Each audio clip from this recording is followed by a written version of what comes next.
எல்லோருக்கும்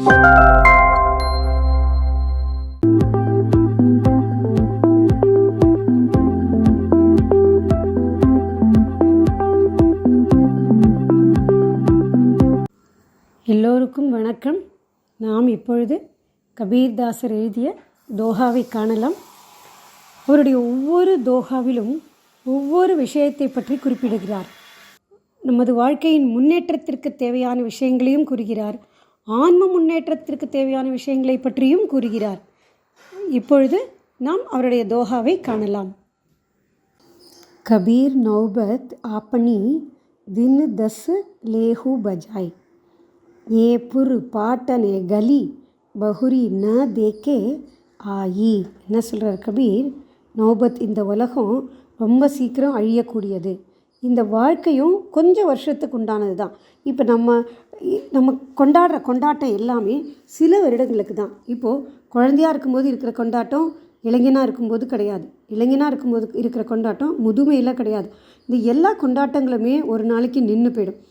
இந்த கொண்டாட்டத்தில் நம்ம என்ன பண்ணுறோன்னா, ரொம்ப அகங்காரத்தோடு நம்மக்கிட்ட கிடைக்கிற பொருளெல்லாம் வச்சுட்டு ரொம்ப ஆட்டமாக ஆடுறோம். ஆனால் கபீர் என்ன சொல்கிறார்? இந்த அகங்காரத்தை விட்டு ஒழிச்சிட்டு எப்போதும் பிரபுவையே நினைவு வச்சுக்கோ. உன்னுடைய நினைவு எப்போதும் பிரபு மேலேயே இருக்கட்டும்.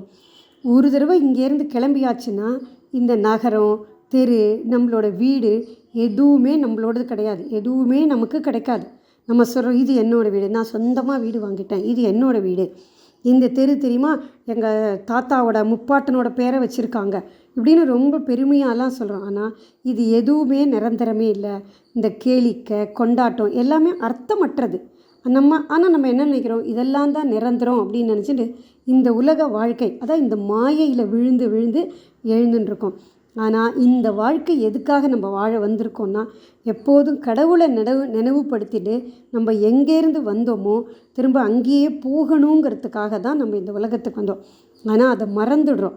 அதனால் ஒவ்வொரு நொடியும், நம்ம வாழ்க்கையினுடைய ஒரு நொடியும் ஹரி பஜனுக்காக, அதாவது எந்த ஒரு கடவுளை சகுண ரூபத்தில் கடவுளை வழிபட வேண்டிய அவசியம் இல்லை. ஆனால் நிர்குண ரூபத்தில், நிர்குண ரூபம்னா கடவுளுக்கு உருவம் கிடையாது, ஒளி மட்டும்தான் உண்டு. அந்த கடவுள் நமக்குள்ளே தான் இருக்கார்.